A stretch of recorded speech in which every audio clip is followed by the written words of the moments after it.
For the food mixture, I use different varieties. Some I buy them cheap at Walmart, and some online, and then the more expensive one, like with the one with the safflower mixtures, I can get them at the pet stores, and I mix them all up. I just put these in a container. These are like fruit pellets. They don't really like this too much, so I only put a little bit each time. Like I said, I do combinations of mixtures for my birds. I have a sun conure, so I have some sun conure mixtures in here with some other bird seeds, and I also have a cockatiel, so I have cockatiel mixed in there also. Now, get some good mix them all up, buy the expensive ones and the cheap ones, so you can save some money and put them together. But a good Parrot mix will give you a variety of seeds and treats on there. Then also from the kitchen, sometimes you have some scraps or leftover cereals. Here's some pretzels. I usually break those in smaller pieces. Here's some leftover goldfish crackers, some cereals and nuts, popcorn, and things like that. Not too much. I will add this to the mix. It's kind of a treat for them. Not too much, but just enough. And then I usually mix this all in a container and put them in so that they can have variety. Some of these larger treats like this are made for larger parrots. I usually cut this in half so that my conure doesn't waste them, because they'll just pick at it a little bit and then it'll drop it, and so that way minimize the waste. Now when I feed them, I usually put a little bit. Don't put too much in there, because you know what, they'll pick at it, and they'll pick the ones that they want and leave the ones that they don't like. In this case, you can see there's still some corns in here and things like that that they didn't want. So this is about how much food I kind of give them. Now the food that's left uneaten, I usually have a container of the used ones like this. I'll dump these because then I can put them on a bird feeder outside, or if you have chickens, you can use them as feeds, so nothing goes to waste really. Then I'll put in some new seeds, and usually something like that. That's good enough until you finish that, because what happens is if you put too much in there, they'll pick at it, they'll pick at the seeds, and my cockatiel, and he'll leave all the shellings in there, and then you got to deal with that. So I do it a little bit at a time.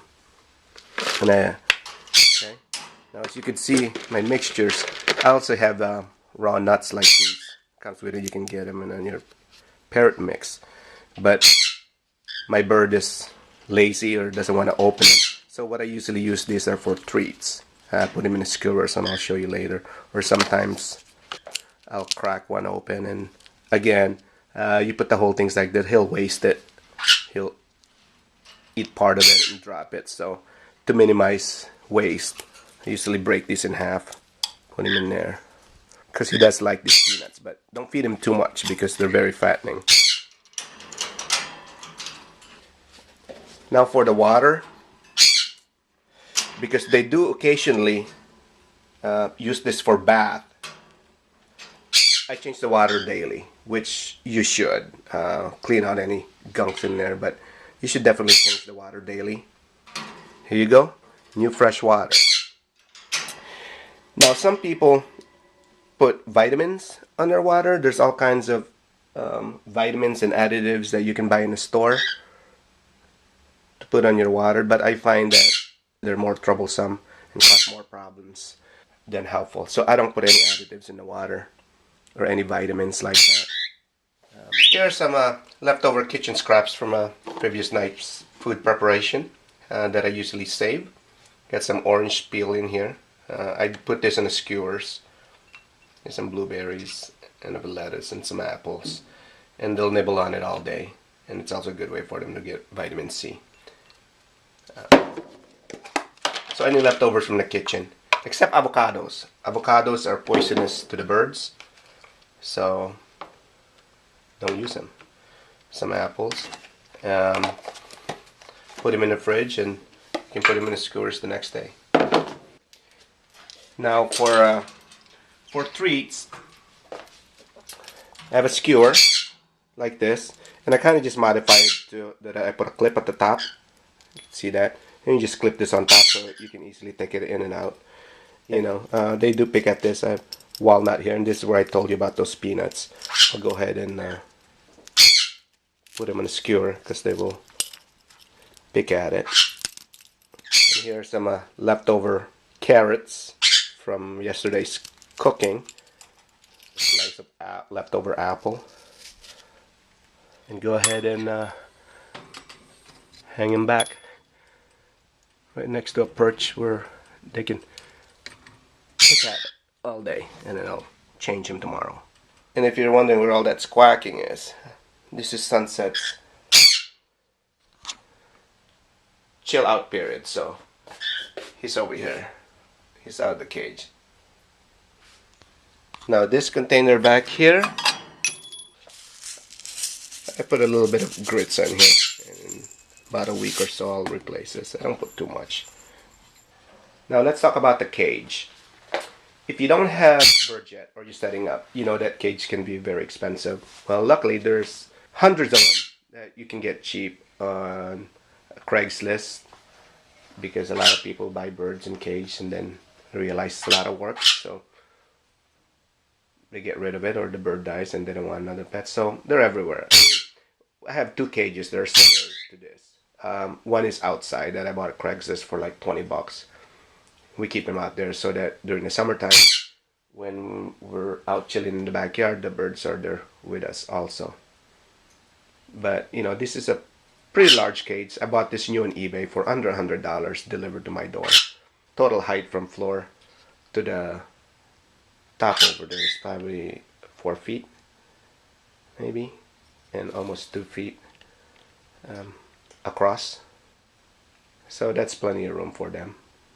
I actually put some plants up there to kind of camouflage the cage a little bit. But let's talk about cleaning it. Now it doesn't take much time to clean, general cleaning. The pan down here pulls out, and you should definitely clean that at least once a week. I clean mine every other day because it's pretty simple and easy, and it doesn't cost you anything because I use recycled newspapers, and it takes less than 1 minute to do, so I would recommend you do that. Inside the cage, you can see that, you know, with the droppings and stuff, some of them will get caught in the grates and things like that. So for maintenance, you can get like a plastic spatula, or you can get one of these freebies from your local paint store or hardware store, and it's wood. I don't use metal because it'll scrape up the cage. You can see there's a groove there already from this paint mixer wood that I have. It actually works out well because then it fits right in there when I do some scraping. It's a general use because you don't want all that droppings to build up in here anyway. So just run that generally just to get rid of a lot of the buildups in here, and then it'll drop to the bottom of the cage. I do it every other day when I change the paper, and then when it gets built up too much droppings in here, these grates come out, and you can just run that in the shower and in hot water, and it'll get rid of all that stuff pretty easy. And then just kind of open it and clean the area as best as you can without spending too much time. Listen. Now let's change the paper. Roll it up. I always save these papers, the larger the better, because it just fits right in.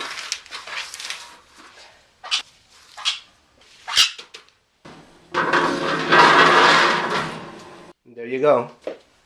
That took less than a minute. Now if you're wondering what these plastic things are over my food dish and the water dish, it's there to somewhat discourage the birds, mostly my cockatiel, from perching on these and pooping in their food and water.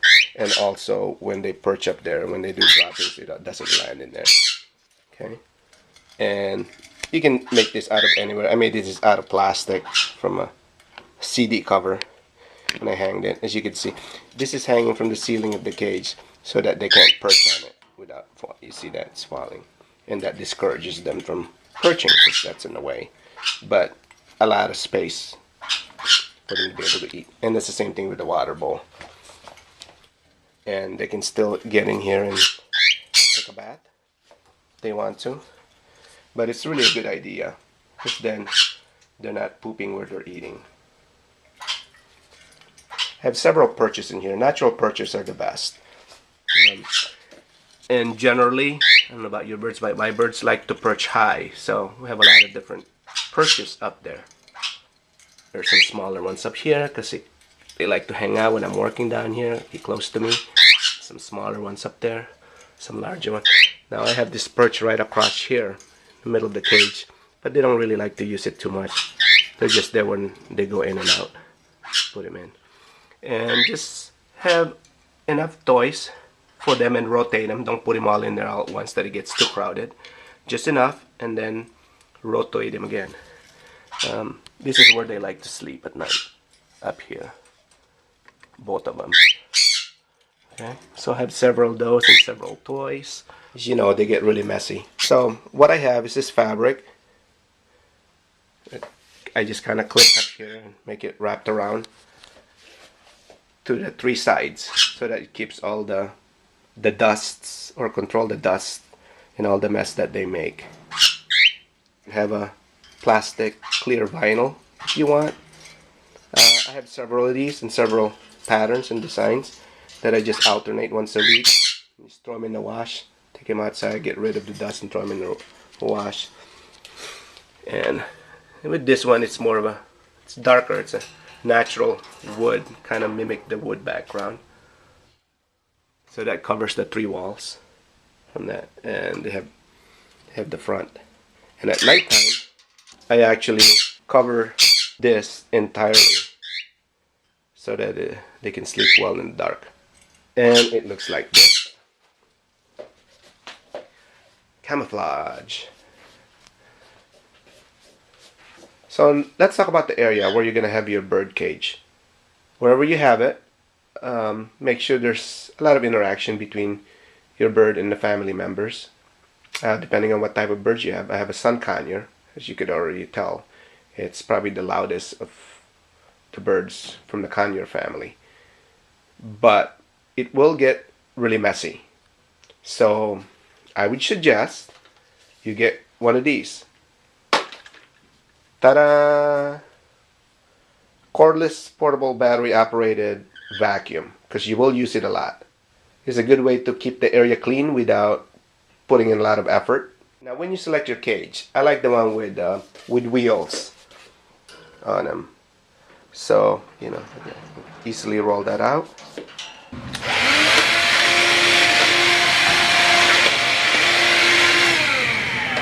Pretty fast and easy, and you have a clean area. Another thing that I have in the room where my bird cage is, but not directly to avoid drafts, is an air cleaner. I have this on a timer that goes on twice a day, one at night when we're all sleeping and one during the day for an hour each time. So it does really control the air quality of the space so that the area doesn't stink up, and it gets rid of a lot of the bird dust. And it's just a good air quality for your environment. There you go. Easy bird cage and environment maintenance, which you should do, but definitely clean the cage with the droppings at least once a week. I do mine every other day. It's clean and fresh food, healthy birds, healthy environment, healthy home. Right, Sunset? You want to go back now? Cage is clean, food's ready. Say bye, Sunset. Signing off.